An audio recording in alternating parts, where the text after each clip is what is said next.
Hello everyone, this is JPL, and today I'm joined with, Christopher!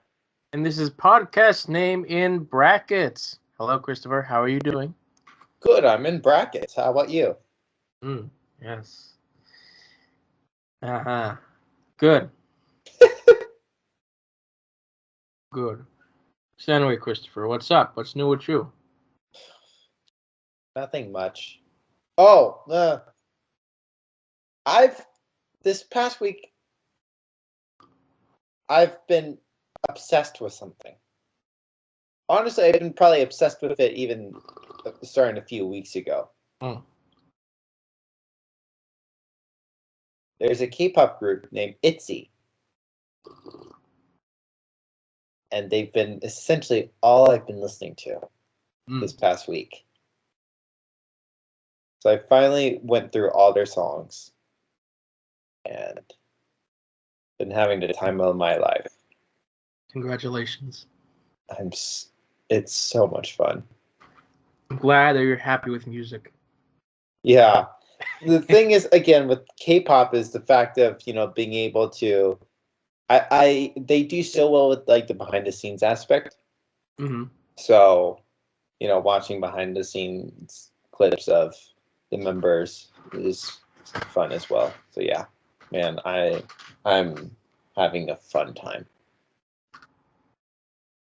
Yeah, that's the new thing with me. Work is the same right now. Yeah. Yeah. What about you, John? Well, work as well. We're gonna be opening a show. Yay. And this is one of the ones I'll be mixing, so this next week, busy. Mm-hmm.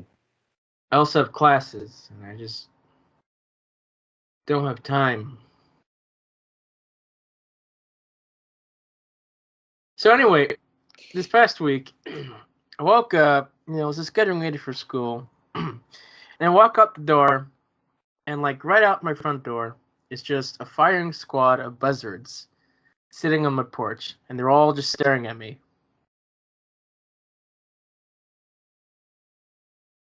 And we shooed them away. I was very confused. Mm-hmm. I was like, what did I just witness? My cats are like hiding under the cars because they don't know what to do. Poor cats. Anyway, I go out, they fly away. I look up and all around my house and all the trees, they're just buzzards all over the place. They're flying in circles in the skies. They're sitting in the trees looking at me. It was weird. Anyway, I got home and they were gone. So that was nice. Mm-hmm. I got a couple feathers out of it, but it was still just like a very bizarre experience to just wake up, go, and there they are.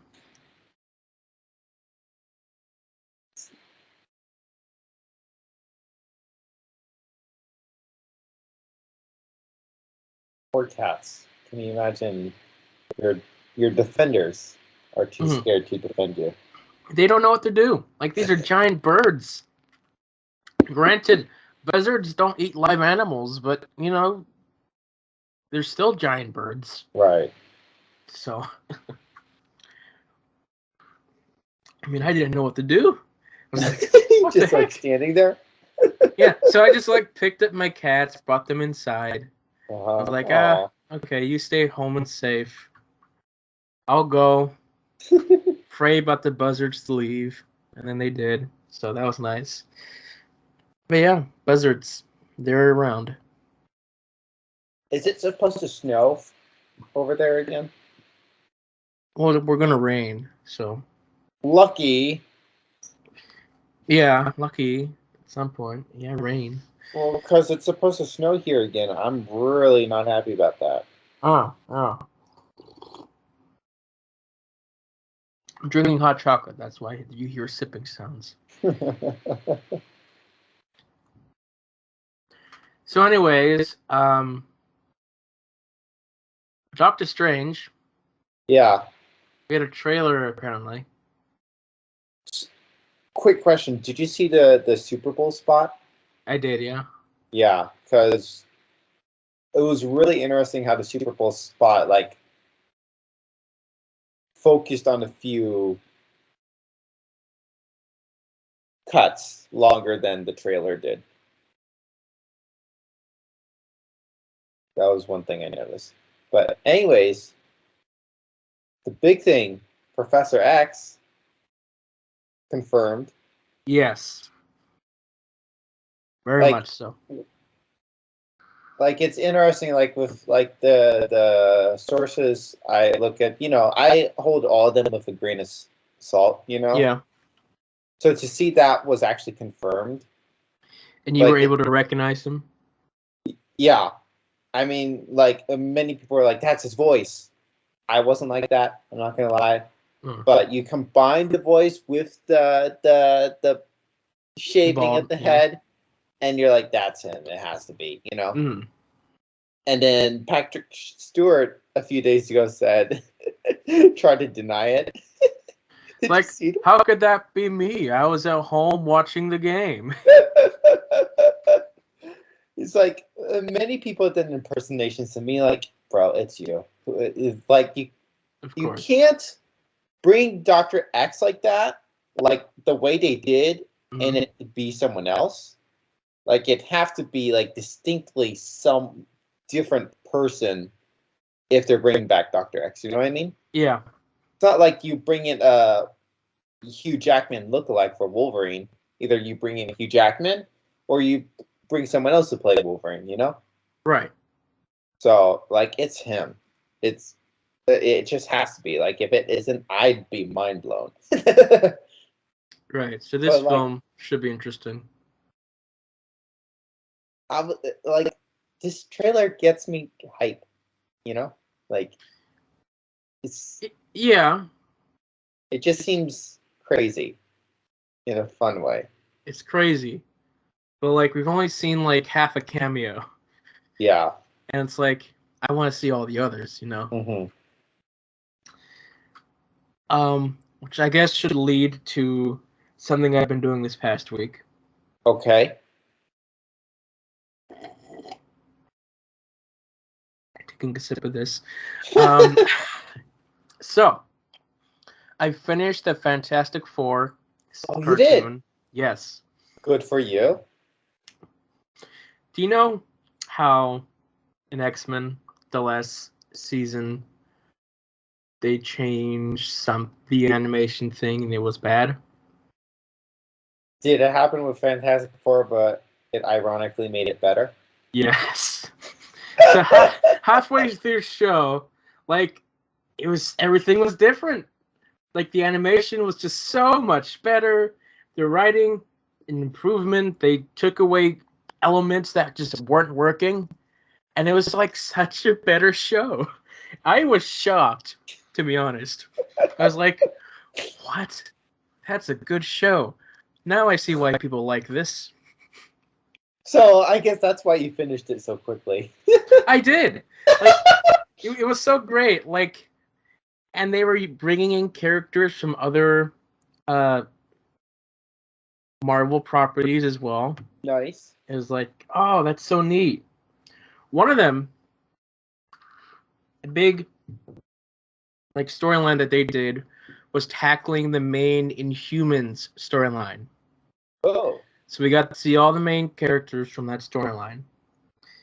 And then you like send me things like, hey, rumored one of the actors from the show was going to be cast into Doctor Strange. Mm-hmm. And like I was laughing at that because it's like, really? But just curious, did the show tackle the Illuminati or not? Which show?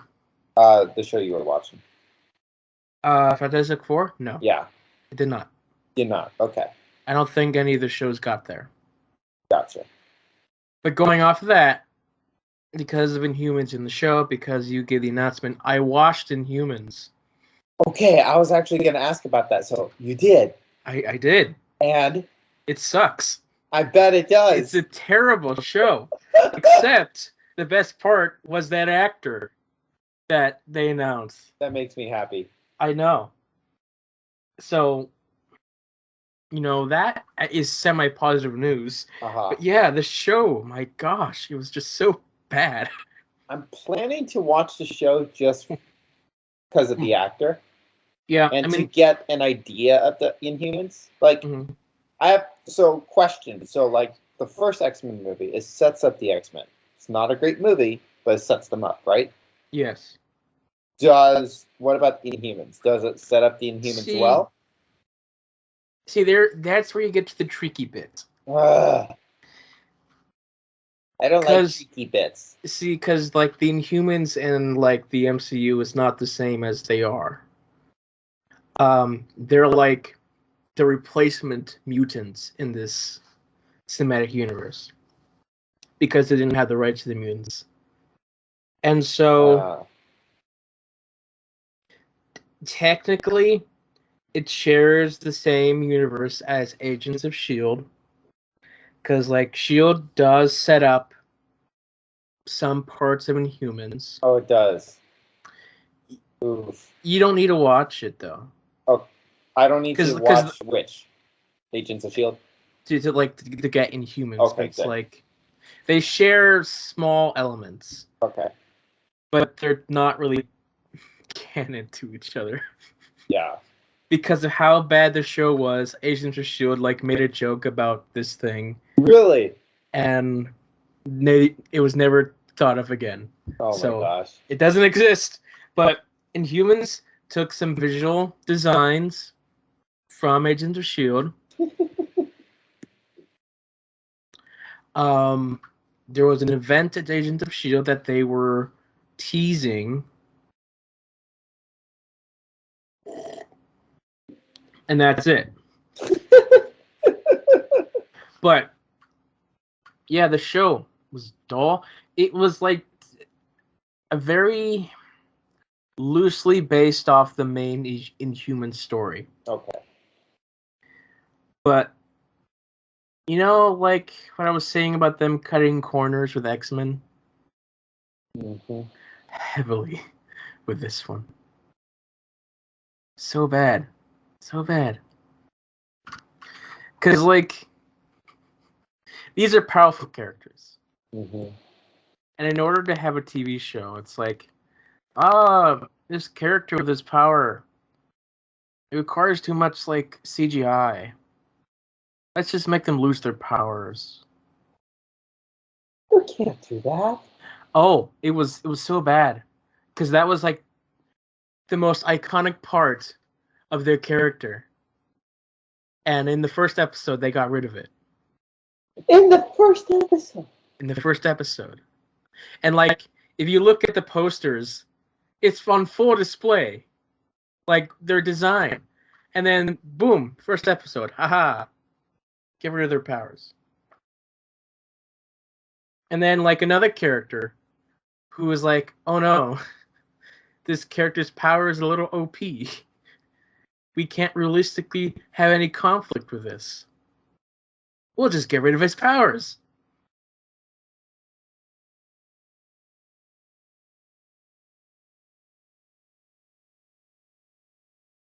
We love that so much. And then like the villain, it's like I can't even believe that the villain lasts as long as he did.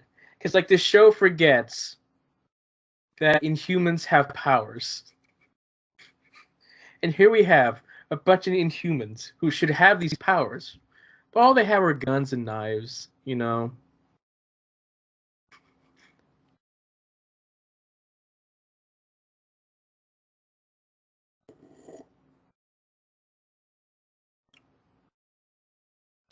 But the last episode wasn't terrible. Okay. Because it was the most related to the actual storyline itself. Would you argue it's probably a better finale than most of these Disney Plus shows?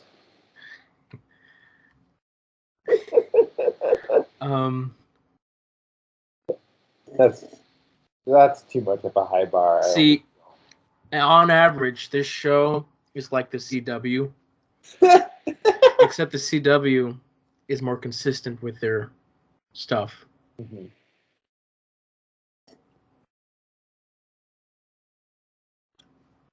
So yeah, that was a time. That was a time. Oh, I'm glad I watched it finally, so that I don't right, have to think about it ever again. right. But still, That's sad. yeah, like you more so watch it for how bad it is than for actual content. Mm-hmm.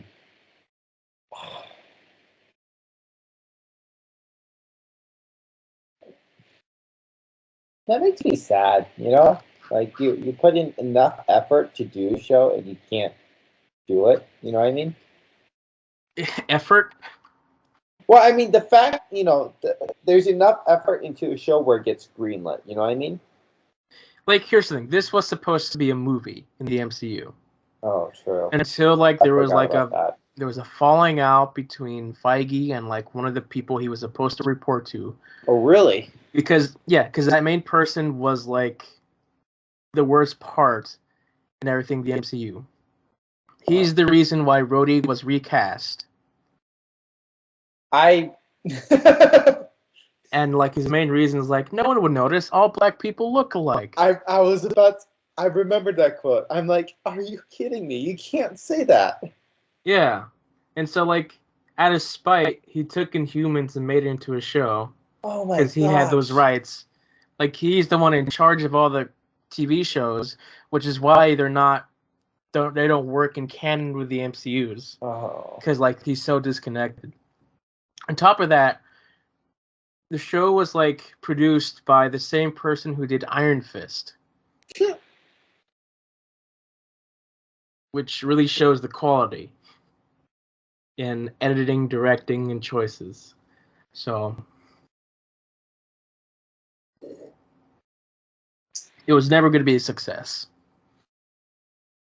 I mean, not to say that Feige is Lord Almighty, amazing, perfect, but it really sucks that, that some of these things weren't under Feige's direction. You know what I mean? Mm-hmm. I I hate that so much, you know? Yeah. Well. Yeah. I remember when this was like going to come out and people were like so excited for it. Oh. The trailer came out. It was terrible. It was so bad. The people were still excited. I wasn't because it just looked so bad. Right. And then it came out and it was bad.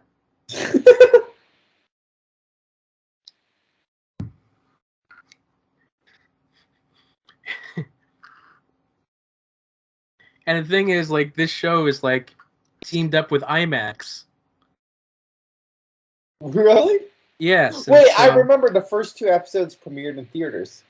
yeah, and then they got pulled because no one was watching it. Oh my gosh. Wow. Yeah. That was a fun time.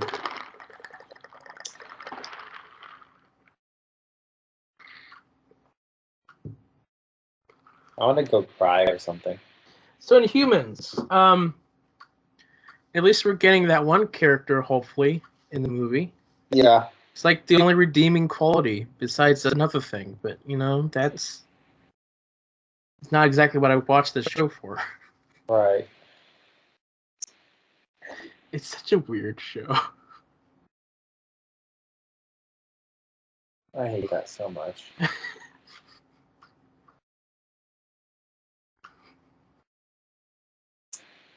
So I'm a person who doesn't know how to swim. I'm gonna go try and swim. Oh no, I'm drowning. These random surfer people show up out of nowhere. They save me. I befriend them and tell them the most important secret that I was supposed to be telling, and they're like totally cool with it. And I say, hey, they're gonna try and kill me. And they're like, don't worry, bro. We're in the army. Here, let's go to this shack. We have all of our weapons, and we'll fight for you. They fight. so they And then fight and then they just disappear from the show. so they fight for an Inhuman? Yes. It should be the other way around. See, like the way I said it, it sounds ridiculous, but it's even more ridiculous when you watch it. Because like, there's no context or anything. I don't like. I want to watch the show, and I don't at the same time. I wonder if I should just wait until I do my see you for the third time thing, or do it now. I mean, if you watch it, I'd say watch that storyline in another show. It's not perfect, but those characters are so much better. Or that might disappoint you more. Yeah. But like, still. Or I don't have to watch everything to prepare for Multiverse Madness. I probably just. Well, I feel like I'll get there when I get there. I think for that one character, they'll explain it. Yeah, we'll see. They like that movie is going to be so jam-packed as is. You know what I mean? Yes. Like I have a list of what I'm seeing is the Illuminati, and there's one character who I don't think has had a live action representation before. Who was it? Thor's brother? Thor's brother. Let me see if I can find this.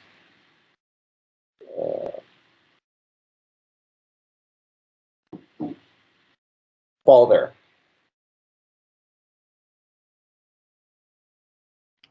Balder? Yeah. I don't know. He's probably around somewhere. Balder the Brave. Mm. Apparently, from what a friend mentioned, is a son of Odin, so aka Thor's brother.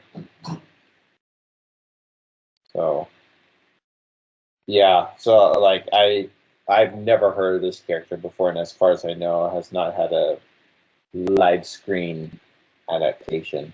Mm-hmm. And I'd be really intrigued to see how much. Like, are they gonna go down the Christian route where they spend 5 minutes explaining each character's supposed Illuminati, or do they just get on with it and assume you know who's who? You know what I mean? I mean, because if this movie is supposed to be so jam-packed with cameos, there's no way they're going to explain each one. The best way is to just assume who they are. Exactly. Like, they'll show off some powers, maybe, and they'll be like, okay, so that's that person. But yeah. We'll see what happens. But yeah.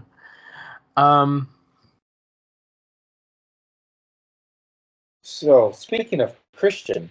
Yes, you sent me an album to listen to. Oh, I thought you were starting Pure Flux, so I guess that hasn't happened yet. That's not happened yet. Okay, but yeah, the album.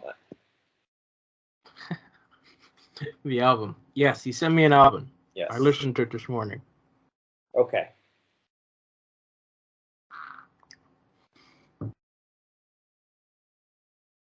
I'm so ready for your very descriptive review.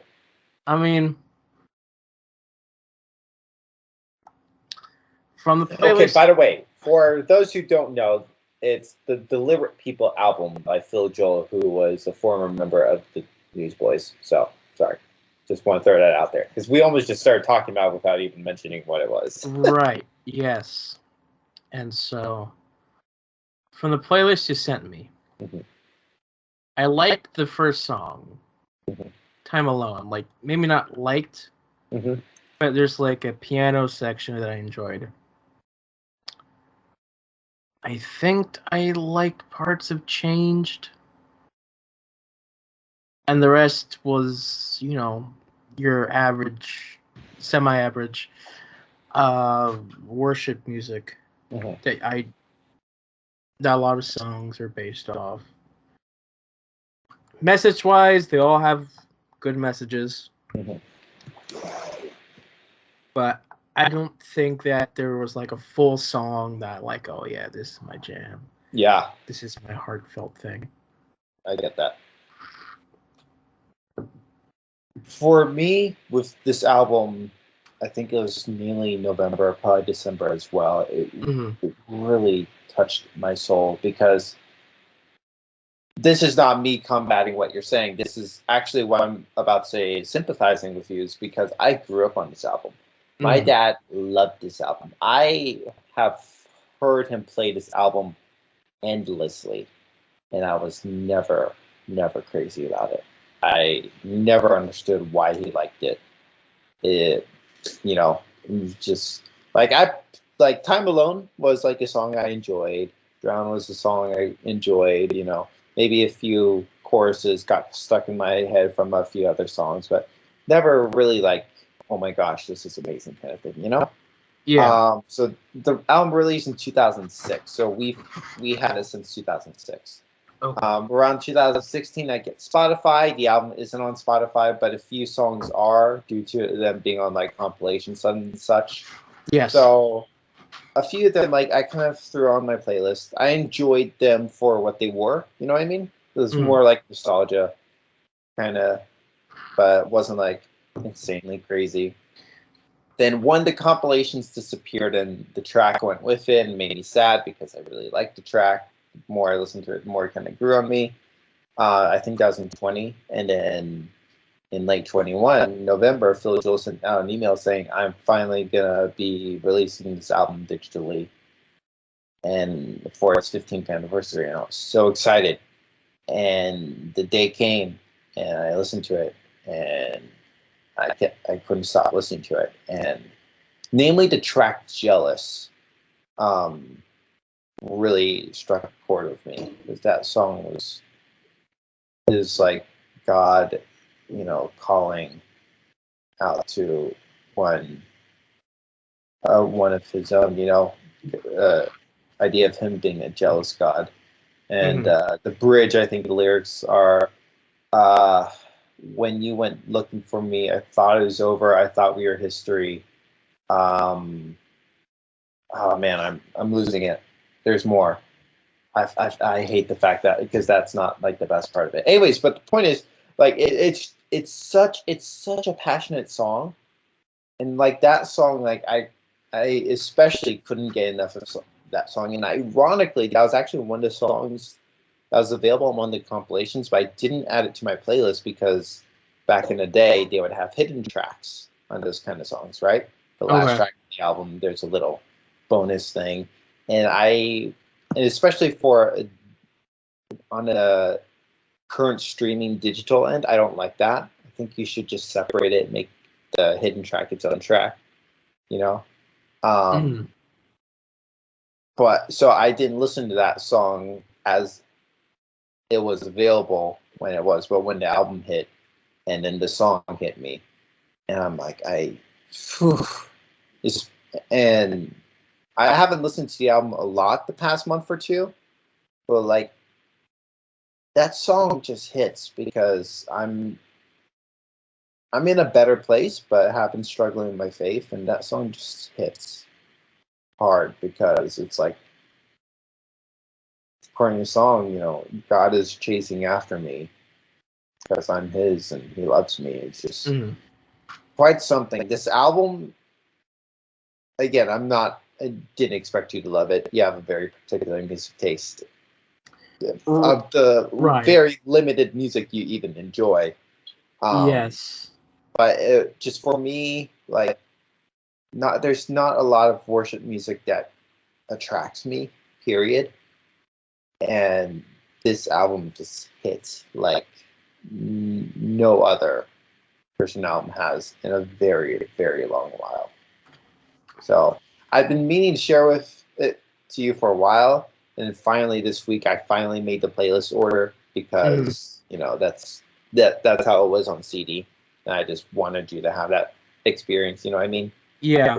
It's like it's like there are two ways to watch Star Wars: either in chronological order or in release order. I'm kind of kidding. I'm very true. But I just wanted you to have that experience. So yeah, that's just a little bit what it means to me. And yeah, didn't expect you to love it. Not expecting you to listen to it again, but I definitely did just want to share it with you. And I think this is the kind of album that you could just play in the background. Oh yeah. For like a general gathering. Oh yeah. And that's kind of what I felt for like most of it. Mm-hmm. But like those couple moments that I mentioned, like part of those moments reminded me of something else, which was the album that I sent to you. The Daft Punk album. No, just this morning. What you sent? Sorry. So it's not dumb. It's not a legitimate album. Okay. It's a compilation of different songs that represent that. So I created that playlist. It's called the Bionicle Album. And it's like all the songs that they were used to advertise the toy line. Oh, really? Yes. It's interesting. And so, like, because, like, some songs, they started doing this kind of music in, like, 2005, I thought that, like, there were similar sounding elements between the two, which, like, caught my attention. So, like, I'll just send that to you, even though it's not a legit album. Yeah. this is, like, nostalgia. Yeah. For me. Not because I like anything about it, but like nostalgia. So I'd send that to you. Okay. I suppose you didn't listen to it, so that's fine. Well, I mean, especially if you just sent it to me this morning, and I've been running around all day. Not to say I won't. It's been a day. That's all. It's been a day. So, do you want this to be considered your next album? Yes. Okay. Sounds like a plan. It's my next album to send for you to listen to. Right. That's kind of cool. You know what? That's a fun idea of this like kind of playlist. There's specifically one song in that album that is out of place. Okay. And you will know exactly what I mean. Okay. Kind of excited. I'm not gonna lie. Now that you did this, now I almost want to my next album, more or less playlist or mixtape, to be my top 10 songs of 2021. Well, that'd be a fun. What? Sure, you could do that. I could do that, which would probably be a month or two, right? Depending how soon I get to. Because this mixtape is like a span of like 5 years. I'm just saying, like, I thought, like, originally I thought we were going to do albums, but I don't mind doing this mixtape thing. I mean, like, albums, kind of fun. I think it's like the more preferred way to send, but like this one was like very specific. You can't find just a singular album for Bionicle because there isn't any. Right. So it's like, this is going to be fun. I'm kind of excited. These are the songs that like represents every Bionicle fan's childhood. And so yeah, I'm excited. It's going to be a good fun time. There's like one popular band. I recognized a few names. Yeah, All American Rejects. That's like the only really popular one. Daughtery had some time in the limelight. Huh? Daughtery had some time in the limelight. Yeah. That one's too. Then there's Crier Shell, which is like at a certain point they became like the main soundtrack people. So like most of this is Crier Shell. Okay. And then earlier days was All Insane Kids. I don't think I've heard of them. I don't know if they're an actual person, but there you go. This will be kind of fun. Yes. Uh-huh. A lot of cryo show. Huh? That's a lot of cryo show. It is, and Cryo Shell is pretty legit. Okay.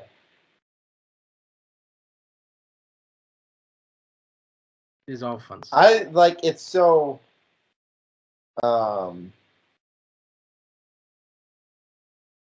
like again, just the fact that you're not crazy about music, but you still have some music you do like. So this is just intriguing to me. Yeah, they were just random pick songs because they were part of commercials. Yeah, I hope you would enjoy Cryo Shell. Okay. Because they're more of a rock band. Uh-huh. So we'll see. I hope so. The only issue is I haven't been super crazy about quote rock lately, but I hope I enjoy what I hear. Hopefully. We'll see. I've been so particular of my music taste lately. It's a little ridiculous. Yeah.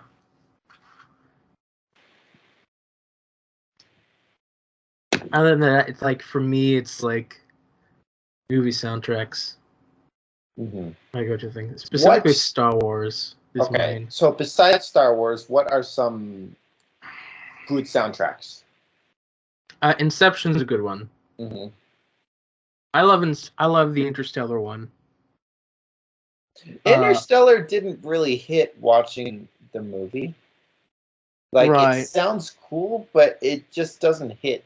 It almost seems better as an instrumental album than as a soundtrack, from what I remember. Not that I've listened to the soundtrack album, but like musically, you know what I mean? For me, it's definitely much better when I listen to it separately. But even still, when it's there for a couple moments, it hits. Most of John Williams is good. I heard or rumored that does. he's coming back for. I think he's doing like the main theme for Kenobi. Okay, that's okay. Because like he did say that he's done with Star Wars. Like he's 90 years old, so he's. Oh, is he? Wow. Yes, he just turned 90. Wow, and he's done. He did the music for all the 9 movies, right? Yeah, the main 9 movies. Main 9 movies. Wow. Yeah, he's done a lot of movies. Yeah. I don't think of the movies you saw, the only one that I think that you saw that he did was Jurassic Park. What are some other titles of his? Indiana Jones. Okay. Home Alone. So I guess he worked with Lucas quite a bit? He worked with Lucas and Spielberg. Spielberg definitely. Schindler's List. What are your thoughts of the upcoming Jurassic Park? It's Jurassic Park No Way Home, apparently. Or Jurassic Park Endgame. I like seeing old characters, but like I don't know. I've not loved this new rendition of Jurassic Park. And so we'll see. Mm-hmm. What they're gonna do is retcon Jurassic Parks 2 and 3. Those really? Yeah, because like those weren't received well. So like they're probably just gonna say those movies didn't exist. Which cause I enjoy those movies. Mm-hmm. So like I didn't think that there's a real reason to retcon that. Yeah, I feel like the real reason to retcon something is to fix what didn't work instead of to disavow what wasn't popular. Mm-hmm. Yeah. So yeah. John Williams, most of Steven Spielberg's stuff. I'm sorry, just it's really interesting to think about just movies in general. Nostalgia, you know? Like, or like they're the fact of not there not being many new ideas anymore. I mean, was No Way Home great? Yeah, but it relied on nostalgia. New Jurassic Park's relying on nostalgia. Oh, What else they being rely too heavily on nostalgia. Jurassic World. really Yeah, like very much so. it like the first movie. Like, did I like it? No, we probably talked about that. We But did. as a movie, it's a great movie. I can't deny that. But Your I experience cannot was believe they've done how many movies of this? this new one would be the 6th one. 6. Yeah, like you've done 6 movies of this? Like there's not I can't believe they were able to do more than 2 of these. You know what I mean? Like Yeah. it's the literal same concept. I mean, like I bet that's what a lot of people are saying about Marvel, but at least they're able to switch up characters, kind of thing. See, You're like Jurassic Park. It's literally just dinosaurs. yeah. The thing that I'm more intrigued by this new one is because like the ending of the last one before that one Okay. was like, oh, they're doing this thing. That should be interesting. I'm not gonna lie. There's part of me that's intrigued. Just like, what did they do for 5 more movies? You know what I mean? I mean, But Jurassic World is just a rehash of Jurassic Park really, with action.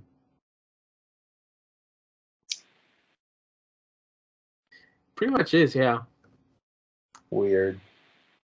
Uh, So how many? So apparently, I found out that Goldblum was in he was in Jurassic Park 2. 2. Was he in any others besides this new Yes. one? Yes. He was in the one before this one as a really small cameo. Okay, because I thought I kind of saw that and I was like, really? But I guess that's kind of cool. But here, like, the main cast is back together. Mm-hmm. So we'll see. We'll see. Does so? I saw. I don't remember if the main man and woman were married or not, but are there kids in the movie? I don't know if the kids are in the movie. They made a brief cameo in the second one. The very second movie. The very second one. But they've not really been on any projects, film stuff in years, so. Uh-huh. That's That I interesting to me, can I'm not gonna recall. lie. Because if there's anything I really remember, well, let me say, I feel like what makes the Jurassic Park movies so defining are the kids. The fact that it's not just adults, fighting against dinosaurs, it's the fact that there's kids entangled in all this. Yes, which the first 3 involves children, of course. The 4th one actually... No, they've all involved children to some degree. I mean, And like, this I'm new not gonna one be. will too. Oh, In will it? trailers. Okay. Yeah, it's the same kid as before, but Okay, I was gonna say I wouldn't be mad if this new one didn't, God, they're going to. but Like, mm, so the director of the new movies, like, released a short film for Jurassic Park, like a 10-minute short uh, concept film, I suppose. That one had a kid as well. So they've all had kids. that's just interesting. The fact that it's like, I mean, I guess 5 and 6 has the same kid, but it's like new kids every time. It's not the Yeah, kids; it's just kids. yeah. For the new movies, I wish they didn't focus on the same actors, Chris Pratt and Bryce Dallas Howard. I I wish they didn't, because like I don't want to see them. yeah. That I don't have anything against Chris Pratt, but I'm wondering. See, Chris Pratt? You know what I mean? The reason why they do it is because they want recognizable faces. That's Obviously, consistent. But at the same time, it's like I'd rather they just tell it through different people because it makes more sense to me that way. That's another thing. Not just only is the movie industry so dependent on nostalgia, they're also so dependent on faces. So if it's not Chris Pratt, they're not making money, which is kind of false because it's still Jurassic Park. But they're like, oh, we need to make more money. We'll see. Again, nothing against Chris Pratt, nothing against Jurassic Park. It's just crazy seeing how the movie industries kind of box themselves in, but it's also telling because of how streaming has hurt creativity. Because now people are more spoiled. Why do I go to a movie theater and pay $20 to see a movie when I can pay $15 a month for Netflix and watch anything I want? And like, I don't blame either party, but it's still crazy. But again, it's still telling when I don't know, was it Moonfall hit theaters and only made like 10 million the first week or something? That's pretty weak, you know? Like, Moonfall? I don't know. There was some space movie that starred Storm from X-Men. And I think it only made 10 million the first week, which was enough to beat out No Way Home at this point for the week. But that's still like, that movie made more than $10 to make, Like, if you're doing a movie in space, you need more than $10 million to make a movie in space. And the fact it only made 10 million first week, at least in the US, it's just like, yeah, it's rough. But it's also on that end, like, is a movie in space very original? Like I'm not a huge fan of Gravity, but like, that's a movie in space, Like, I didn't read the plot of Moonfall, but it just seemed like another space movie, It's just interesting. I don't know. Right. Space movies. They can be fun. They can be. Like, as much as I'm not a fan of the Interstellar movie, it's quite a concept. I mean, not just because it's Christopher Nolan, but I mean, like, it's still, like, fascinating. It's my movie, man. Right. Yeah. You still haven't seen Tenet, right? No. Oh, so actually, on the subject of Nolan, I want to see Tenet, but my roommate wants to host a movie night this week. Oh. And he wants to go through at least the first two Nolan Batman movies. So I might be doing that. Interesting. What are your thoughts about that? See, that's not the worst place to start. Again, like, it's not me getting into DC. No. It's more or less me only watching them because they're good and they're Nolan. Just the first two Batman?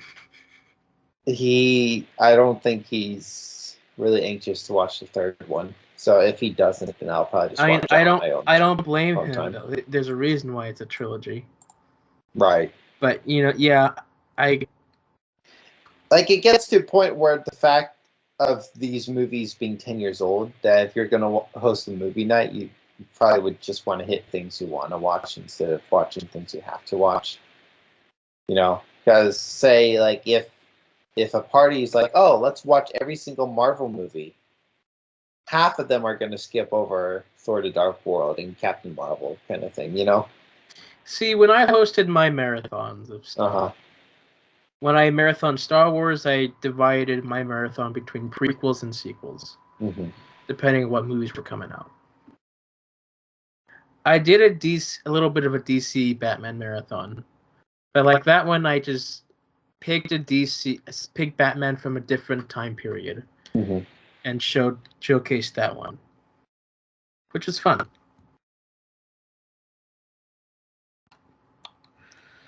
Are you excited about the new Batman movie or not? I am. Like I'm You waiting seem to cautiously excited. see. I am excited, but like I'm just toning down my excitement until I actually watch the film. Yeah. Because like I can't really think about that right now. Mm-hmm. It's like it's another Batman. It's like, Mm-hmm. oh, it's another Batman. Okay. There's part of me, again, I am not a Marvel. I'm not a snobby Marvel fan, if you know what I mean. Sure. But it's fun to laugh at DC as a Marvel fan. You know what I mean? To see all the trials and tribulations DC fans are going through. Wow. Despite Marvel not being amazing, at least is consistent.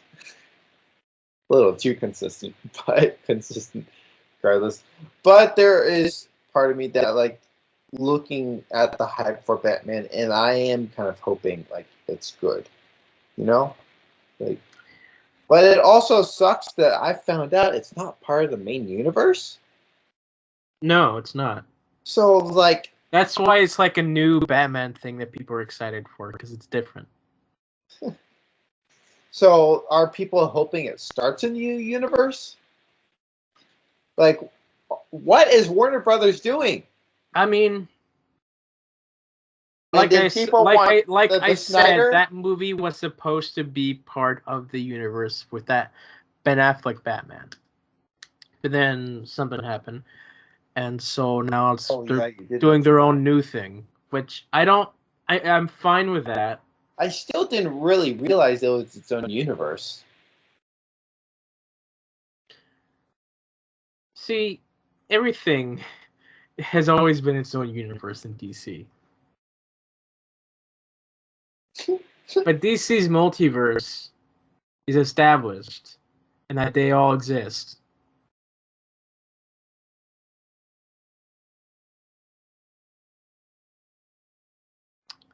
So we'll see.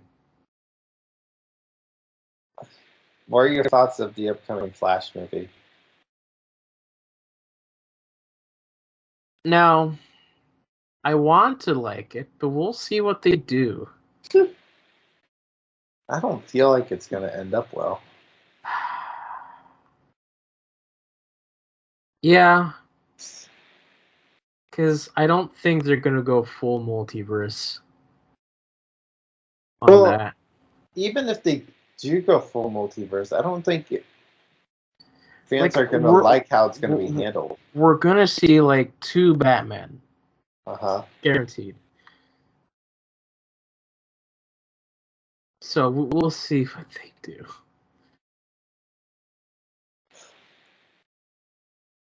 Like, I want to like that movie because I like Flash, but Are you hoping that this Batman thing does start a good new universe, or I don't care. We'll see. I hope it's good because I want to like another Batman movie. It's been a while since we've had. Oh my gosh, it would have been 10 years since we had like a Batman movie since Nolan's last Batman movie.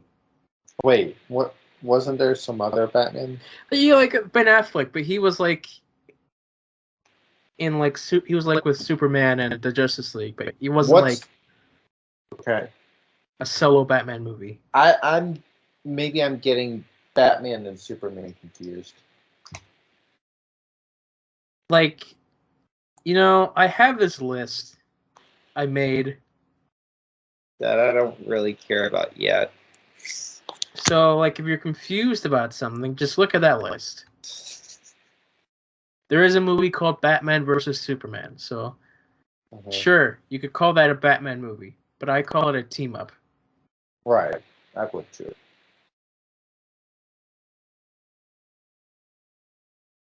So Superman is Man of Steel. Yes.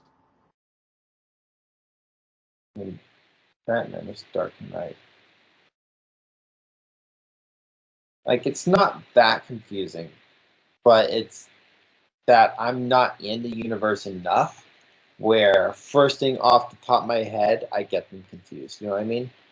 And if I take 5 seconds to think about it, I can remember which is which, you know?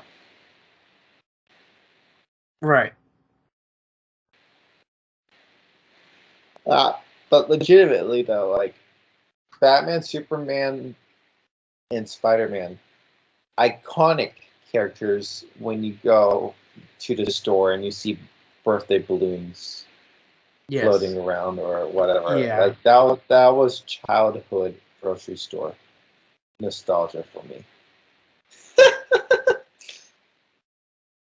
What's your favorite rendition of Superman?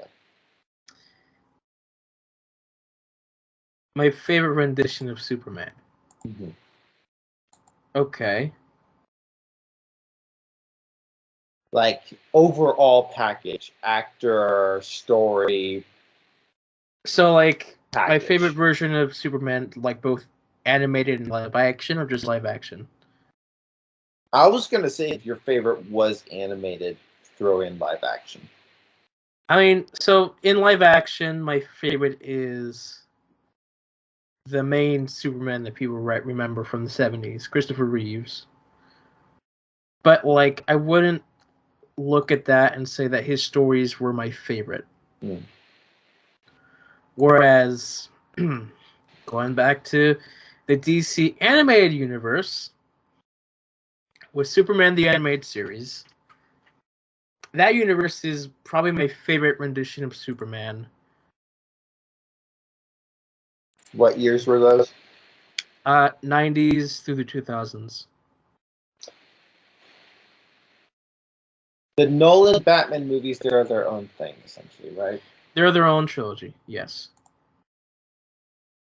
So does Batman versus Superman set up a new Batman in that movie?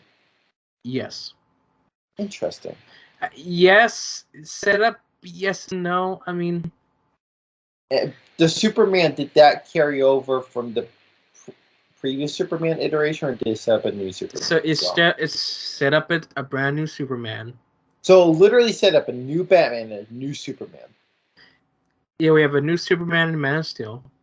And, like, Batman vs. Superman is like a sequel to that. But there we get this version of Batman, who at this point has been Batman for 20 years. So he's an experienced Batman. Versus most other Batman who's like, oh, I've only been here for like a year or two. And so Superman versus Batman wins. See, I won't say that. Superman dies.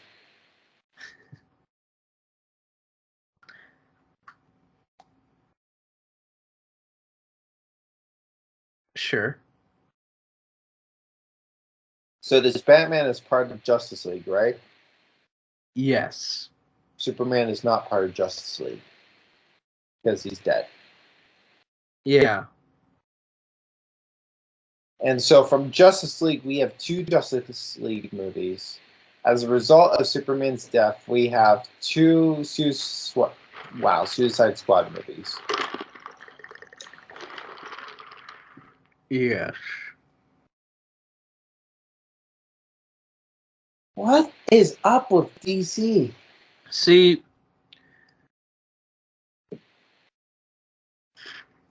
it's a little bit complicated. It's too complicated. I don't like it. Because I mean, at least they found you're right on one part.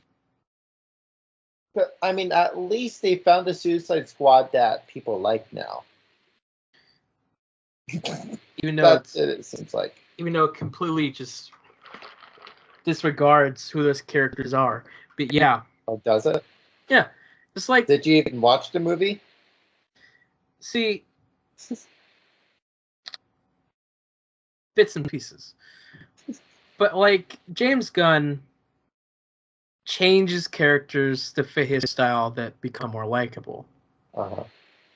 But, like, it abandons what makes those characters known for, basically. So, like, the Guardians of the Galaxy, what we see in his movie is not how they were beforehand.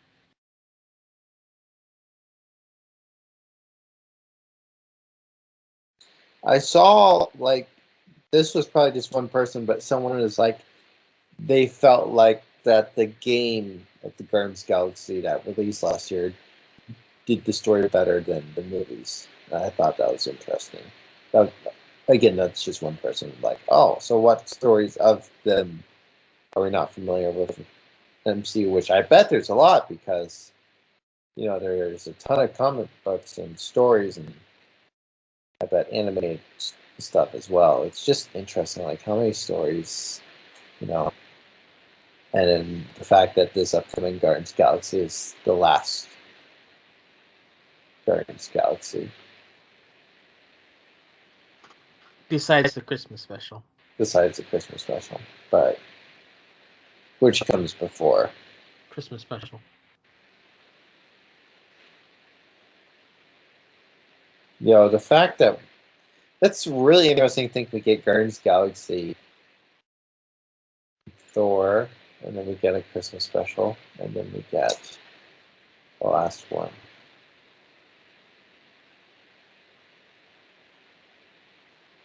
Yeah.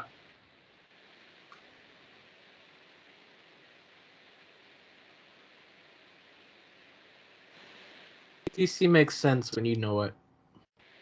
Oh, I bet it does, but definitely from an outsider's perspective, it's just crazy to see like all of the crap it's gone through. You know what I mean? I mean, sure.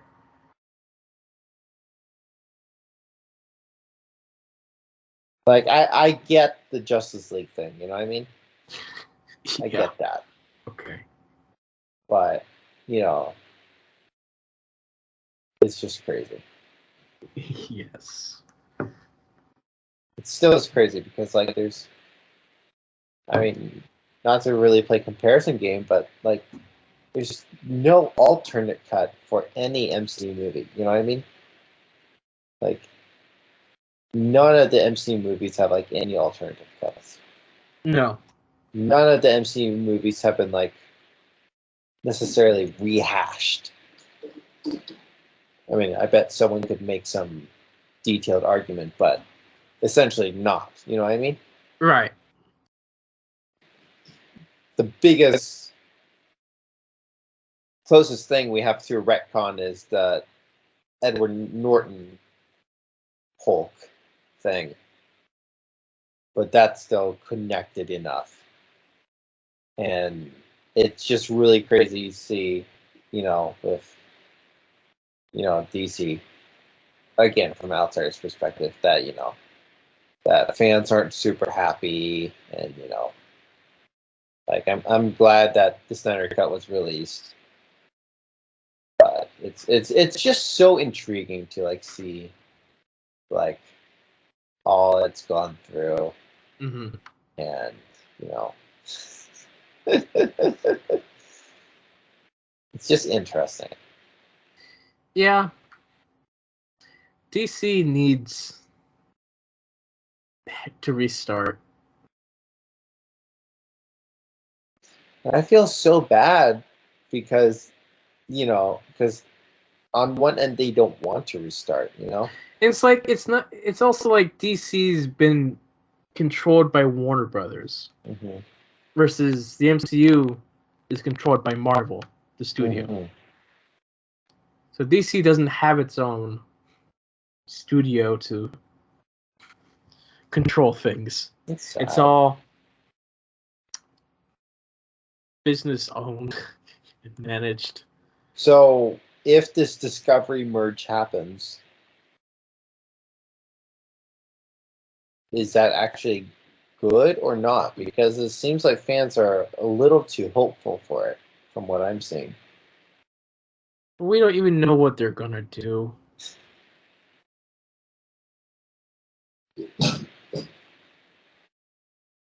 Because when I think of Discover, I think PG-13 slapped on everything. Right. Which, yeah, PG-13. That's fine.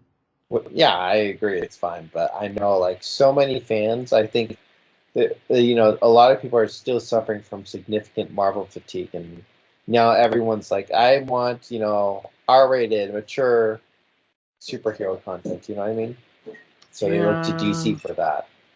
I'm not saying it has to be that way. Honestly, I prefer the PG-13 content, but it's like, for example, Logan, like if that's what the story needs. Yeah, but DC only has like 2 R-rated movies. But there's a darker vibe, despite there only being In 2 general, it's a much darker vibe, yes. Yeah.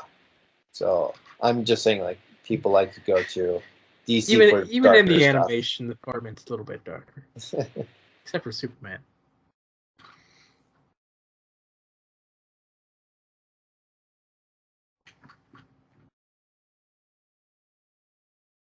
So I'm curious. So you're saying, so in Batman versus Superman, we have an experienced Batman. Yes. How well or terribly did that cross over into the Justice League movies?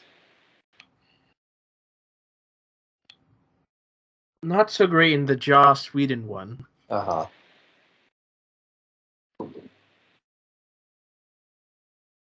More so in the Zack Snyder one. You could see. But So, like,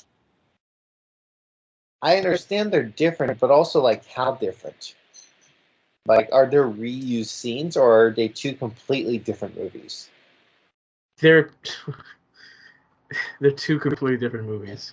How, like, It's like, so did it so start like they that, reshot like the exact same scenes, but differently.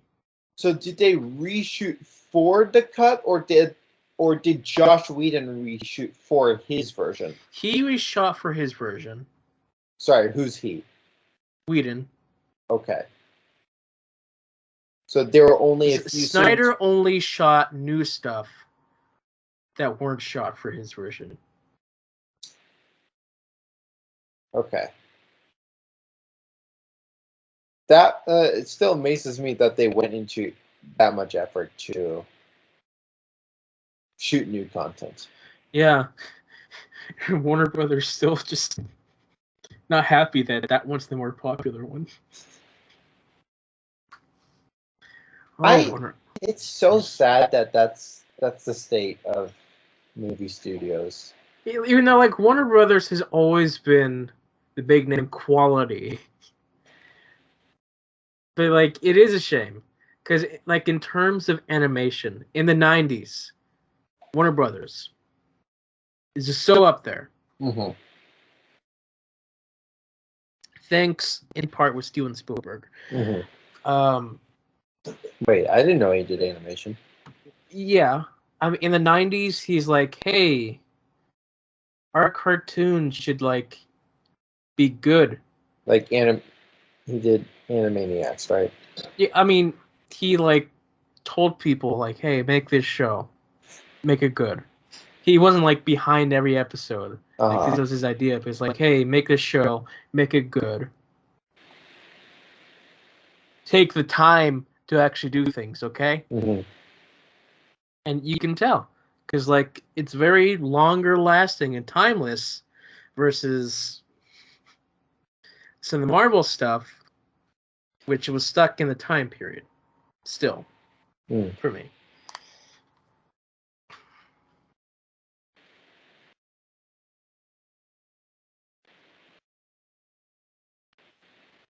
Animation has come so far.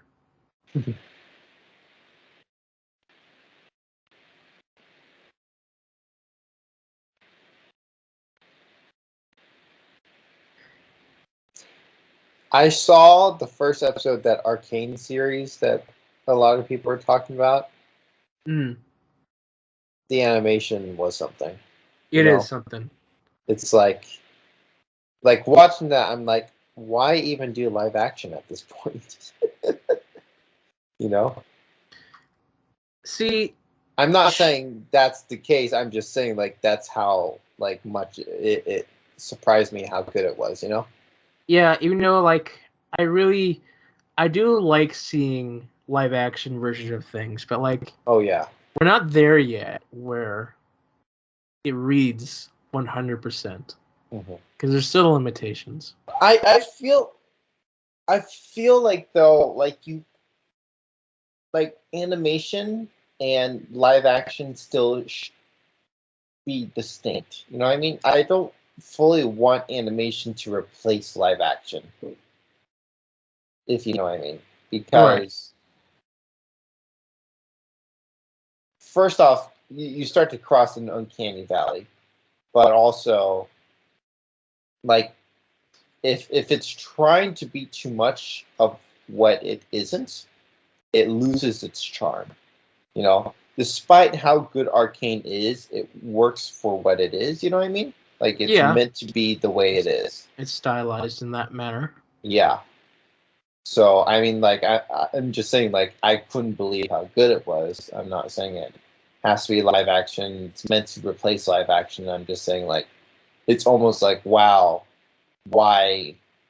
Like it almost it really. All I'm saying is it just kind of like competes with live action in a way of quality. Where I mean, you watch it and obviously through your mind the whole time you're thinking it's animated, but it's just like this is how good animation has gotten.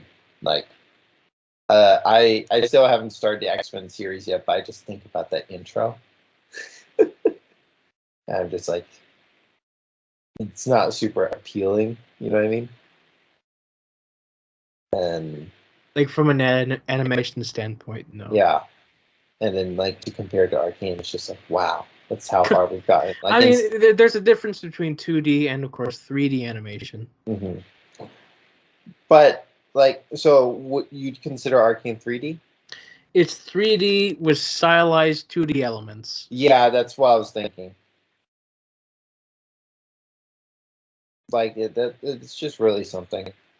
So you'd argue it's kind of similar to, was it Spider-Verse? Not exact, but Yeah, I feels would similar. argue it's to similar degree to Spider-Verse, yeah. That's interesting. Although Arcane, I would say, has more lighting and shading Uh-huh. versus the comic bookiness of Spider-Verse. Mm-hmm. Spider-Verse is a very colorful movie. It is. A little too colorful. There's no way I'm seeing that movie in IMAX when this new thing hits. You're not gonna watch it in IMAX? No, I'm gonna get a freaking headache. I'm gonna be sick for 2 days. Like, like, remember how like after I saw No Way Home and I needed like a solid hour to recover? Yeah. I was like sick. Like I was almost sick watching Spider-Verse when we watched it on your tiny computer screen. Like I Yes. can't imagine sitting in freaking IMAX watching that thing. You know what I mean? Right. Like I don't know how visually colorful it's gonna get, but there's two things. First off, if we're gonna have interaction with 2099, you know, the idea of technology brings color, you know, and Right.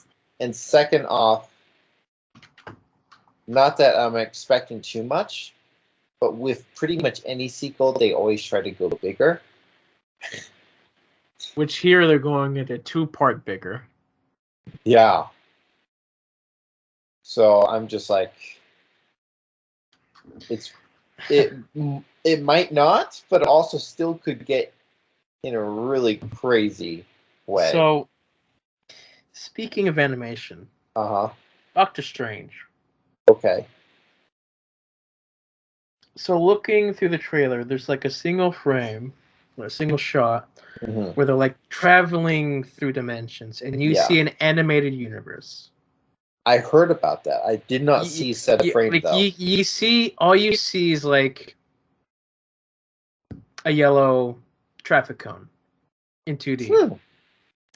and people are saying, they're theorizing that they're going to go to the '97 X-Men show universe with that,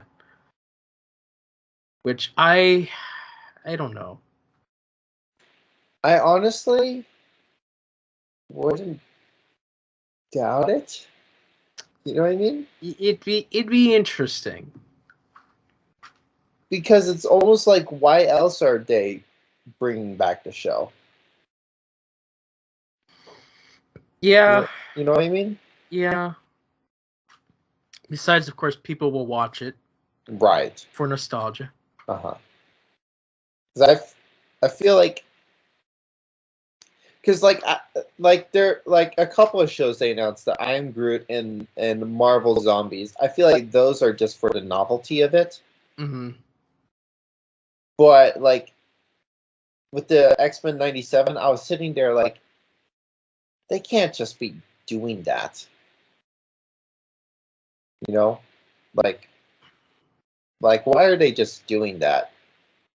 Now, I didn't make that specific connection you made. Maybe it might have bounced off my brain at one point. Mm-hmm. I wouldn't be mad about it. Right. Yeah. But it's, interesting. It's interesting.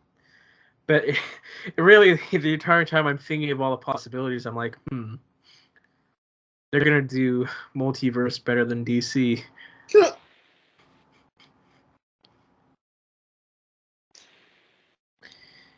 That would be so interesting, man.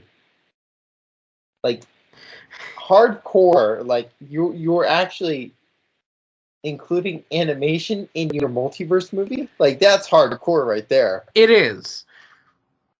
But, animation, but there's also, different animation universes itself with that. DC... for a few years now, they're only saying but we have that Marvel doesn't is the multiverse. Here comes Marvel. We're gonna do everything. And better. We're gonna even include animation and live action. What you think about that? That would be legit crazy if the animated actually crossed over into the live action. Yeah. I mean, in DC with the multiverse, their multiverses are separate from live action and animated. Animated stuff has done some sort of crossovers. Mm-hmm. That's cool. Not really, but yes and no. Mm-hmm. They've not actually done anything really with it. Teen Titans Go is really the main one who's been doing that, the multiverse stuff, which good on them. It's Teen Titans Go. Why are they the leading people in DC multiverse besides the CW?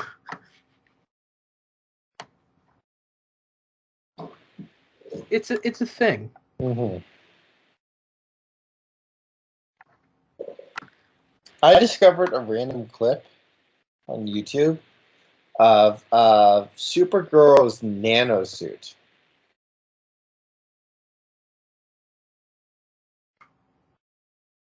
Okay. From her show? Yeah. Season 5 or something. Okay, but what is it? Nanotech suit? Huh? Yeah. Nanotech suit? Yeah. What of it? It's a little dumb if you think about it. Isn't the iconic Superman thing to rip off your clothes because it's been under your suit this whole time? Instead of, cool. See, now let me take 20 seconds to put on my suit instead of jumping out my clothes in 2 seconds. Okay, so I just saw the clip. Yeah. Also, not to mention, yeah, look at us, Marvel. Yeah, it's clearly just ripping off of Iron Man. It really is. But yeah, why Supergirl? Yeah. She does it in super speed anyway. Uh-huh. Why? Okay. I don't know DC characters, but I swear there are better DC characters to do nanotech with.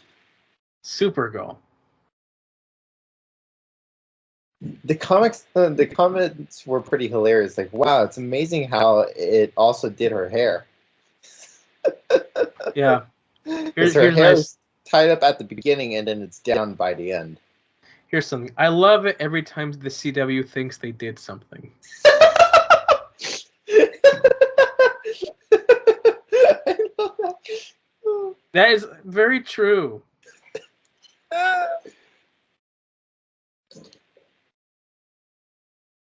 But like, see, this is probably something to do with a plot or something.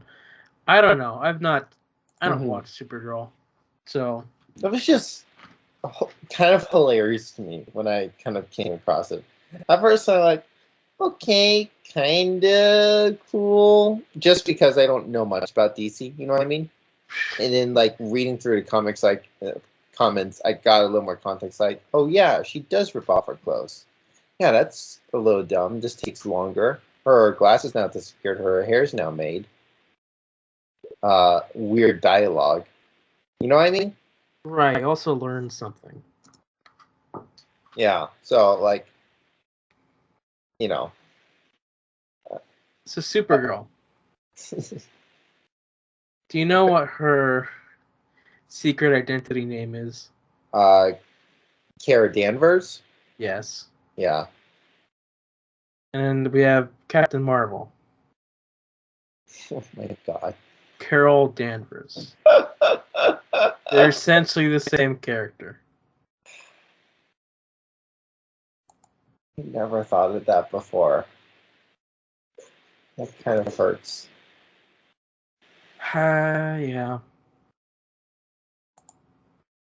Oh. You know, that's DC and Marvel going at each other again. Uh-huh. Which came first? Technically Supergirl, I'm gonna assume. I would think so too. But Because even if Captain Marvel was first in Marvel, wasn't it a guy first? yes. So But yeah, technically DC won with current adaptations, I guess. Not to mention her show was first before the movie. alright.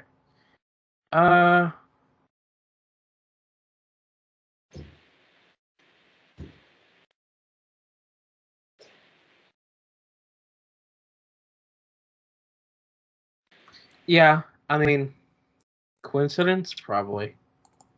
No, Not I'm really. not gonna lie. I am low. I feel like I'm low key excited about the new Captain Marvel movie. Like, there was one thing that the director teased that made me intrigued in Yeah. hopes that it would be good. Yeah. But in the very same interview, she spat in Captain America's face, which makes me wonder. So I'm. Here's the thing: like, most everybody is not looking forward to a new Captain Marvel movie, right? So Right. I'm like in the 10% of like most excited. You know what I mean? Yes. But I'm still cautiously like optimistic. Okay. But also, again, this is coming from one who actually did enjoy the original Captain Marvel movie. Like, it is. Do I probably give it like a 2 out of 5 stars? Yes, but I didn't think it was bottom of the barrel of movies I've seen. You know. Yeah. Let's talk about New Mutants. That's bottom of the barrel right there. Okay. I still have not seen that. Yeah, I didn't really mean like let's talk about it, but Okay. like I'm just saying like that's something I sat there like, what am I watching? Like, I'll say it's more consistent than the Dark Phoenix, but it's not better. Bottom of the barrel in humans. In Humans. Is that probably the worst TV show you've seen? I want to say yes. But then there's Batwoman. Okay. And this is CW in general. Oh, that's a TW. Oh, wait. That's when they replaced the actor, or the Yes. first lady stepped Yes. down. So, oh my gosh. Step down. So wait, how did they just pretend it was the same girl all along? No. So what happens is, like, the beginning of the second season, a plane blows up, and our new Batwoman just finds the costume in the wreckage, and she takes on the mantle. Okay, I don't know enough DC lore. I'm probably just kind of gonna wait to watch the Nolan thing, but I don't know what makes a Batman Batman. You know what I mean? Is it the suit, or is there more to it? You know what I mean? It's the man. It's like, it's all the same person. What do you mean? It's all the same person. Batman. No. I mean, like Superman, he's from a different planet. He's Okay. essentially an inhuman. You know what I mean? He's an alien, but yeah. He's an alien. I mean, you get the gist of me. What I'm saying, like he's not normal. He can fly because he is. You know, Right. Batman is a million billionaire, like Tony Stark. Tony Stark made a suit that can fly. So Batman, like, you don't have to tell me if I'm gonna watch the movie this week, but like, did he make a suit that can fly, or is he some kind of mutant that can fly? So, like, depends on what you watch. He himself can't fly. He has planes and cars. He's got all these vehicles that he uses. Some versions he can glide with his cape, but that doesn't necessarily mean flying. Okay, so It's like it's pretty much like flying squirrel across the sky. uh-huh. A jumpsuit. So with Batwoman, if you watched any of the first season, was it similar concept of it's just a suit? Yeah. Okay. So out of all the things that survived in the wreckage, was the suit? It was the suit that this random lady found. It's like, you know what? I'm gonna be Batwoman, and I'm gonna be better because I'm black. There's part of me that wants to say that's not the worst thing I've heard. You know what I mean? But it's also like, it's bad when you watch it. Oh, okay. I guess like, it's one of those things. It's just it's execution, because like you don't have the actress coming back to play herself. Like, she's gone. You don't even see her. Right. The plane blows up and there's the suit. It's also interesting to me of like, well, I mean, I guess like this, like for Spider-Man, the spider could have bitten anybody. You know, could have bitten Flash Thompson. You know what I mean? Flash Thompson would have been quote Spider-Man. You know what I mean? Right. But it's also like there's this thing of like, you know, the superhero has always been this specific person. You know, it's Peter Parker or Miles Morales or Gwen Stacy. You know, it's never been Flash Thompson. You know, unless there's some, you know, Doc Ock swap thing. You know what I mean? Yeah. So, you know, the idea of a random person is a little interesting, but it's also like, it's not like, oh my gosh, I want to watch this now. You know what I mean? Right. But it's more so, who are you? How are you able to do this, considering Batman has had years of training? Did first Batwoman have years of training, or did she just become Batwoman? Or you don't know it that well? I mean, or is it just not? She's had years of training in the military. At least that's something. So it's random lady. It's still bullcrap. Random lady is just suddenly on the same level for no reason. Because she can. Uh-huh.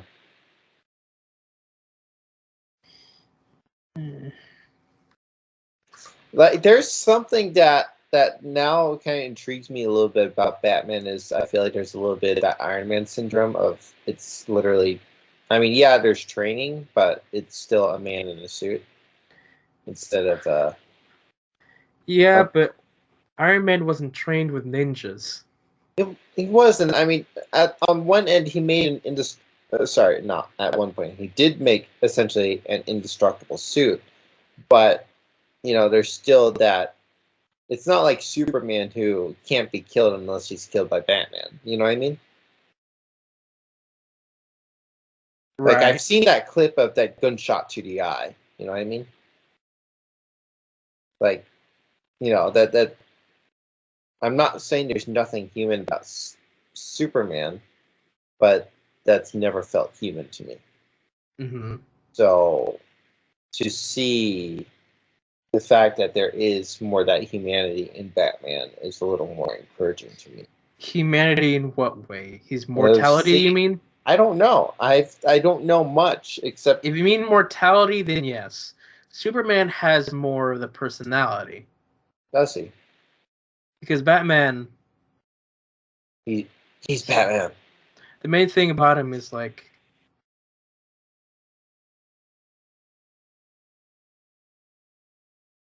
Yeah. I got a great idea. Yes. You know who should play Batman? Go ahead. Nicolas Cage. So, in the 90s, he was going to play Superman. Really? Yeah. It was going to be a Superman movie with Nicolas Cage. They got to pre-development. They tested out a costume with him, and then they canceled the project. That would have been interesting to see. Uh-huh. But there you go. I'm essentially saying, like, because, like, Nicolas Cage is, like, known for his voice. And same with Batman. I wouldn't say Nicolas Cage's voice. Well, I mean, like, it's like the Owen Wilson wow syndrome. Wow. You know what I mean? Yes. Like, that not saying, like, for example, like, in music, Ariana Grande is known for having a great voice. You know what I mean? Sure. So I'm not necessarily saying that about Nicolas Cage, but he's known for, like, that uniqueness that's just Nicolas Cage. So it'd be like his personality. Yeah, so it's like it would be a weird, funny, interesting combination of like Nicolas Cage playing Batman. It would be because like this is 90s Nicolas Cage, so we have no idea what he'll be like.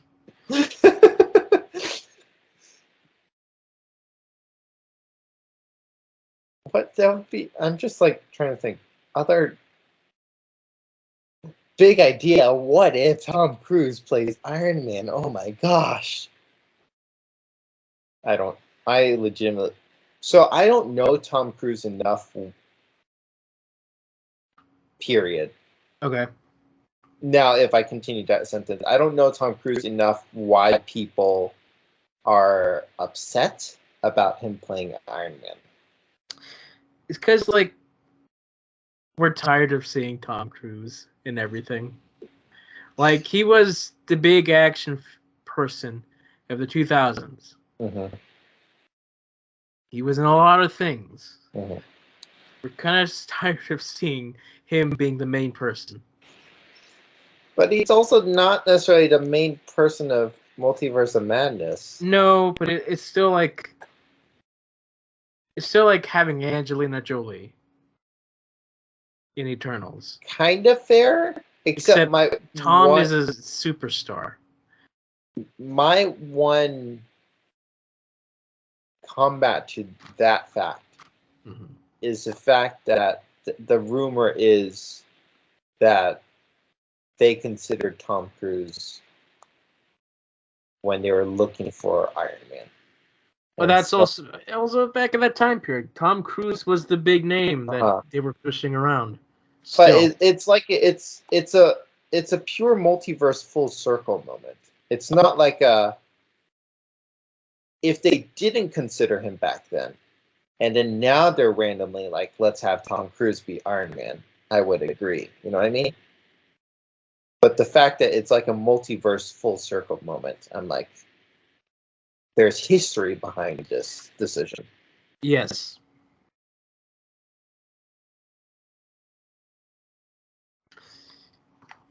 In a Teen Titans Go, in one of their movies, they had Nicolas Cage voice Superman. Okay, that's cool. I mean, that's sure. I mean, it wasn't an important character, but it was like, man, that movie is filled with Easter eggs, just random Easter eggs.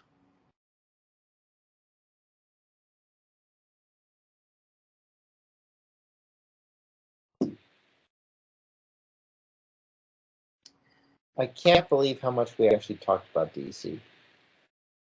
I mean, I'm not mad. I'm just like, I'm surprised how I was able to talk this much about DC. I'm not mad. I like talking about DC. Of course you're not mad. I made a 30-page document going over DC. This is crazy. That's 30 pages. Yeah. I mean... Oh, well, I guess if we're going to talk about DC, what did you think of Peacemaker, if you finished it? If I finished it? Well, I don't know. You didn't even watch the original, not the original, Gunn's Justice League in full. Justice League, Suicide Squad, wow! I don't have anything to say. Well, first, did you actually watch it, finish it? No, I did not. Again, like clips, but I've not seen the full thing. So for one who loves talking about DC, why don't you want to watch it?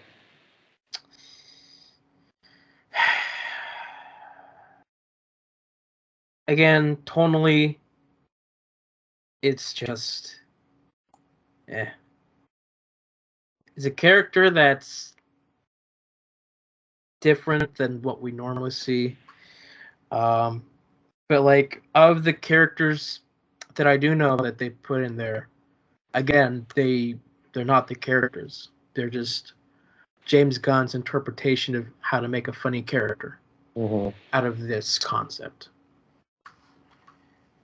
Which I feel is sort of disrespectful for the actual good character beneath that.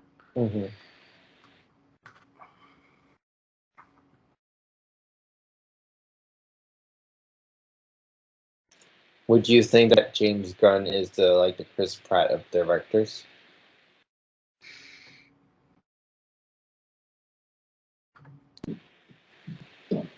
I feel like that's a very loaded question. I mean, that's a strange question. It is. I just feel like it's a very specific question. No, I don't think so. Okay. But I also feel like that question can be interpreted so many different ways. Yes. Because it's not necessarily that James Gunn is in as many projects as Chris Pratt, as far as I understand. But the fact that Chris Pratt is not just a name, but also a certain style of how he is as an actor. And not just that, but also in a humorous slant. Yeah, I see what you mean. He's not. I mean, I bet he's played serious roles, but it's also, I don't think of him as a serious actor at the same time. You know? No, definitely not. Not to mention the fact that he's playing Mario in said Mario movie this year. You know, without having an Italian accent. Yeah.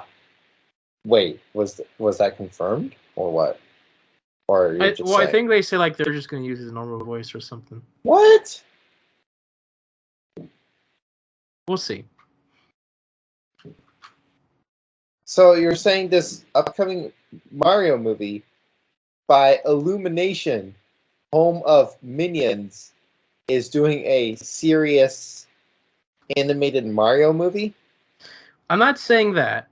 I'm saying Chris Pratt might not do the Mario Italian voice. But the thing is, like, if he doesn't do said accent, it's taking itself too seriously. Not necessarily. Why do you say that? Because Chris Pratt is also the voice of the main character of the Lego movies. Wait, what? The Lego movie. Really? Yes. Which I've not seen. And he is the comedic character there. Okay. Okay, I kind of see what you're saying. But it's also like, as much as it would almost be hard to understand Mario for a full movie, maybe, I don't know. That would just be like hilarious on its own, you know what I mean? Sure. So it's like, so I almost see what you're saying, why Mario wouldn't have an accent for the movie. But it's also like, it's not what I think of Mario, you know what I mean? Like, at that point, I would want Chris Pratt as a live-action Mario. And we know how well that went before. Yes.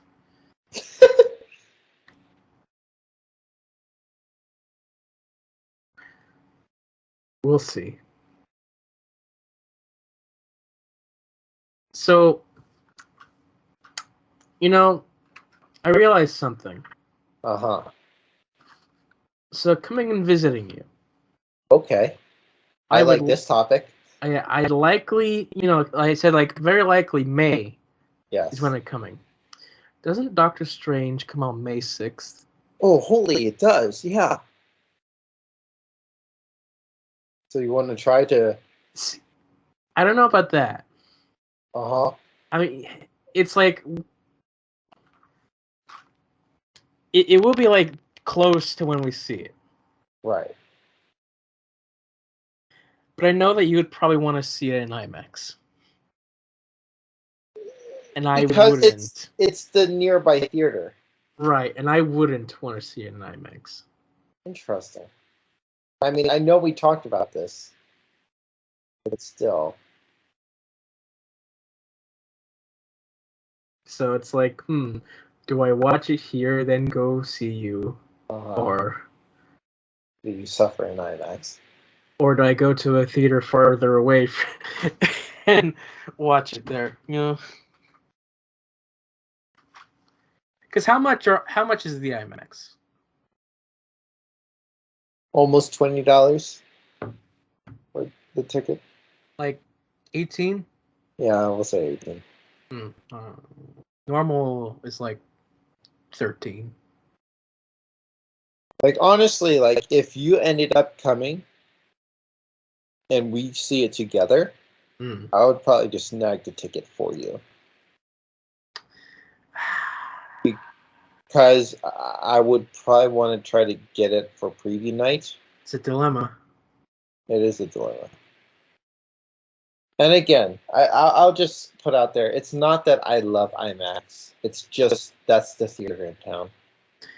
I mean, this would be the movie to see in IMAX. That is true. But you know my thing about IMAX, even though Disney Plus they have those versions. But also for me, like, at least for first viewing, I'm a little too immersed. Now, do I notice aspect ratio changes? Yes. But it's also like I'm too immersed to really notice. For example, so when Endgame hit Disney Plus and IMAX, people noticed that in the scene where Pepper and Morgan watched the video clip from Tony Stark, his farewell message, essentially. People noticed in the IMAX version that Captain America and Thor were in the same room. In the widescreen version, you essentially just see two men in suits. You don't see their faces. You know what I mean? And it's really interesting that, like, I bet that was shown in IMAX, right? But no one necessarily caught that. It wasn't necessarily until, I could be wrong, but from what I'm seeing, like, no one, that wasn't really people didn't really know that until I hit the Disney Plus thing. So it's not like I'm specifically going to notice details. The only one detail I noticed really in terms of difference was due to its trailer for Eternals. The big monster guy of Hero, I guess, was like the. You mean asthma? What, the Sentinel or the evil guy? Here's the thing: the main leader of the Asmas, his name is Kiro. K R K Y. You mean the tentacle guy? The monsters? Oh wait. Oh, sorry, the monsters, the deviants. My bad. So not the Asmas. Sorry, Asma is the big celestial. Yes. Wow, I cannot believe how we got that confused. By the way, so whatever the deviant Kiro guy, I saw at Walmart today, you can buy like a $35 action figure of that. Uh-huh. Kids, you think kids would actually want that? I don't know. I'm not a kid anymore. I probably would. Really? Like, as a kid, I'd probably see something and be like, I want this, I want that, I want that. I would probably want anything related to what I like. That was the truth for me. I would want all the Star Wars toys. Mm-hmm. Now I'm picky. Right.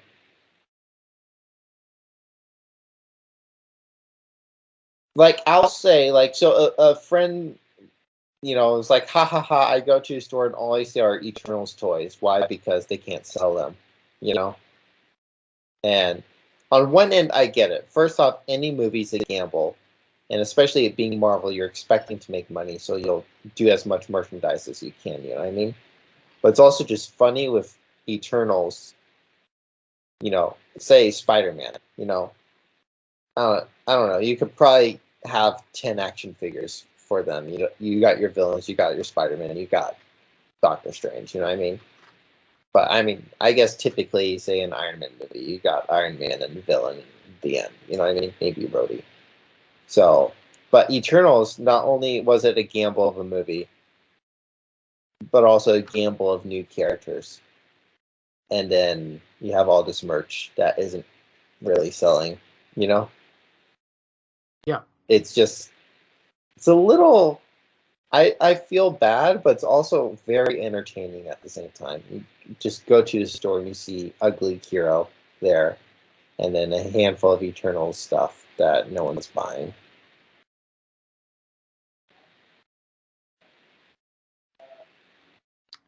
Yeah. Why did we start talking about Eternals? I feel like Because we were talking about IMAX.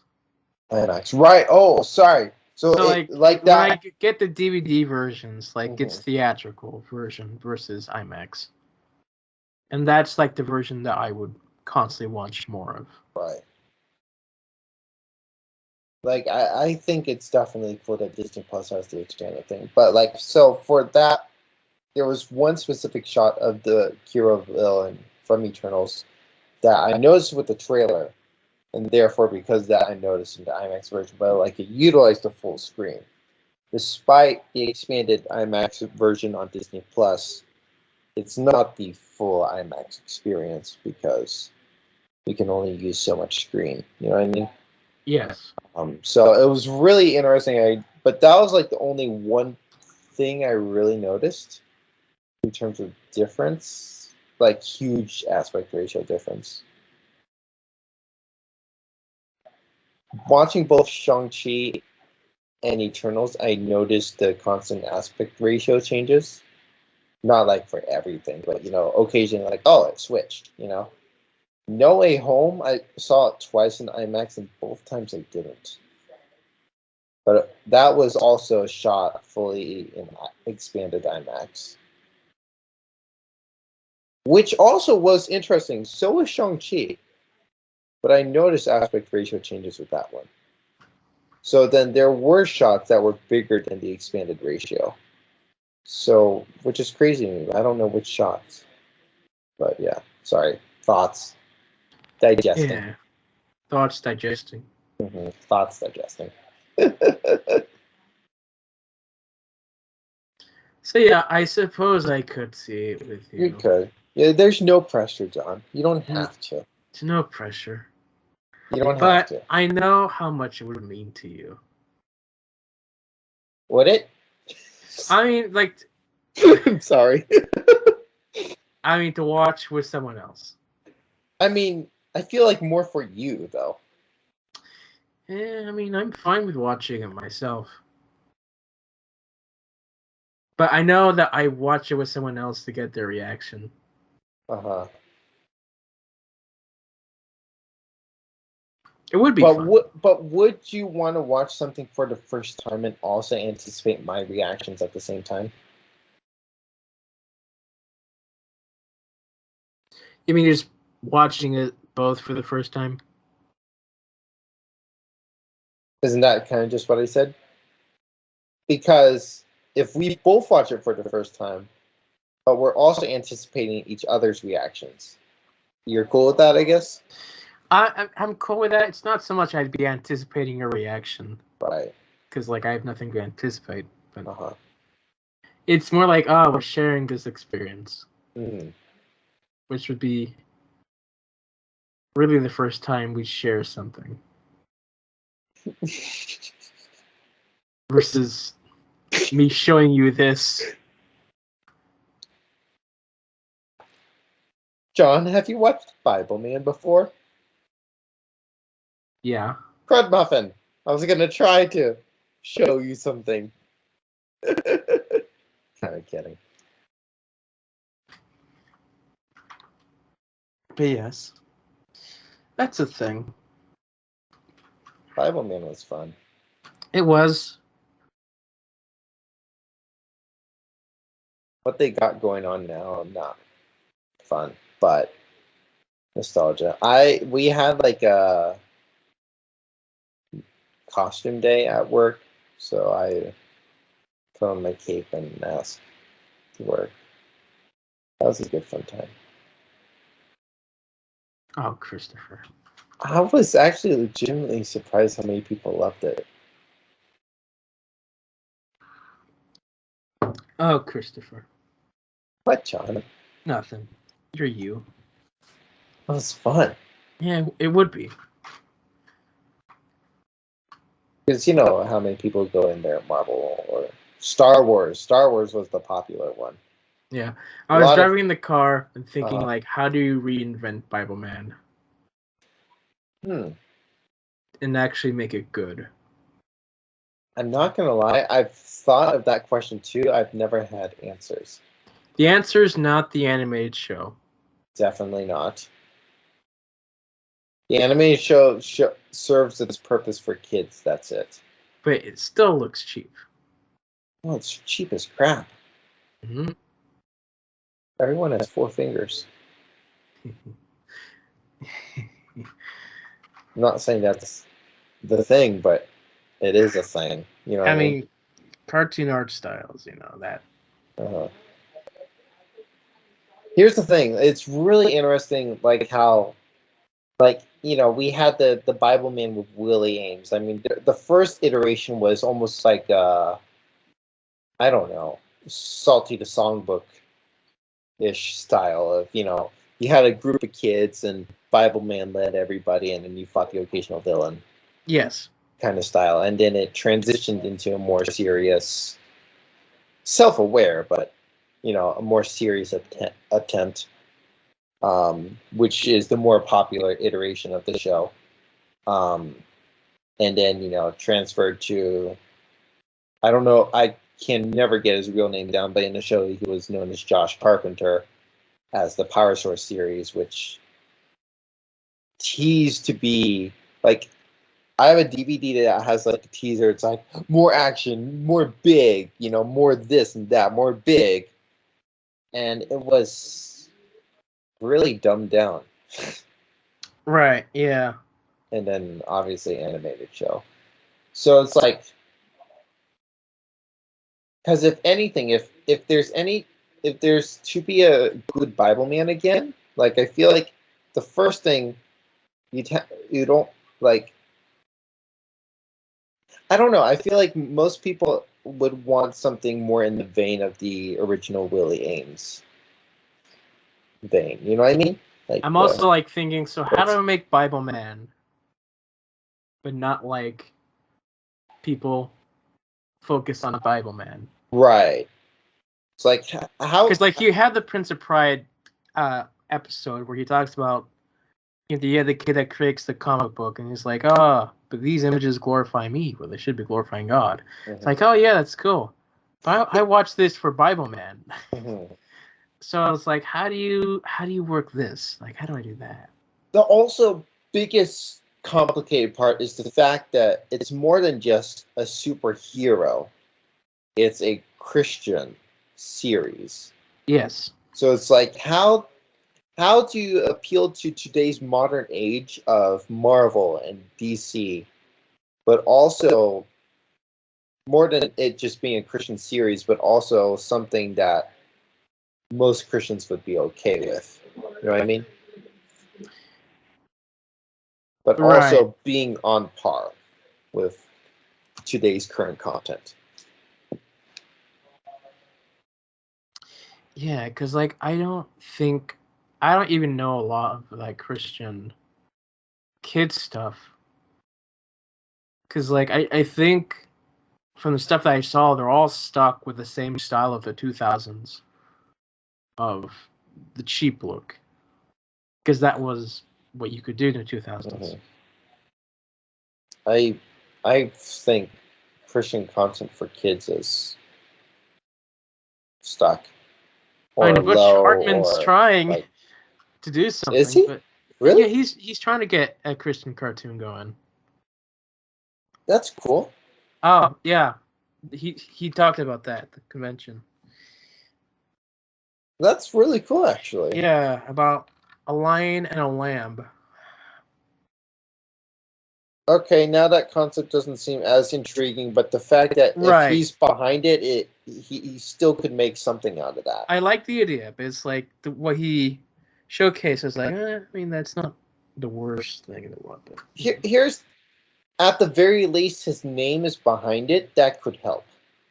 yes, It's like it's definitely not going to be the next VeggieTales, but you know, like what really do we have for Christian media for kids these days?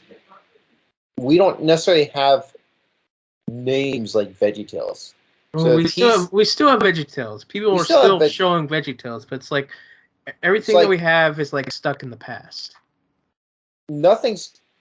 I guess kind of my thing is there's nothing that's able to compete against VeggieTales. Not that we're wanting VeggieTales Empire to be toppled down. It's just all I'm saying is we need something to be like, oh, Christians to be like, I watch VeggieTales and this Bush Hartman series. You know what I mean? Yeah. Everyone's just like, oh, I watch VeggieTales. You know, we need, I don't know, more than just VeggieTales. That's all I'm saying. So if Butch Hartman can really get this series off the ground and that there be a following behind it, that would be good for the market. Yes. Not to mention, I mean, hopefully it'd be profitable. Hopefully. I mean, you think of, I don't know, maybe Christian parents who look on Bush Hartman nostalgically and want Christian content, maybe. Hopefully. I can only hope. I only hope. But I would say if there is to be a proper reiteration of Bible Man, it's not going to be quote unquote for kids. You know what I mean? Again, like it has to be like on par with Marvel. Like it's not like. I wouldn't even say that. Well, I'm just saying, like, you know, the Bush Hartman thing I would show to my 2-year-old, but not Bible Man. You know what I mean?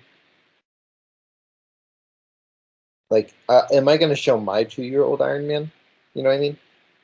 I wouldn't. Exactly. So, like, all I'm saying is, like, I don't see a proper.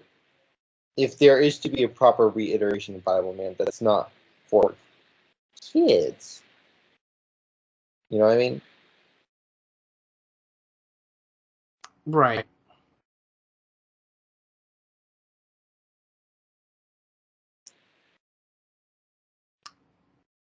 Anyway,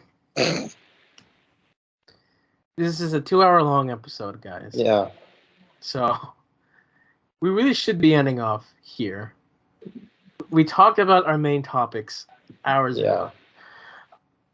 Did you have something else to say? Like, you think Chris Pratt should be the new Bible Man?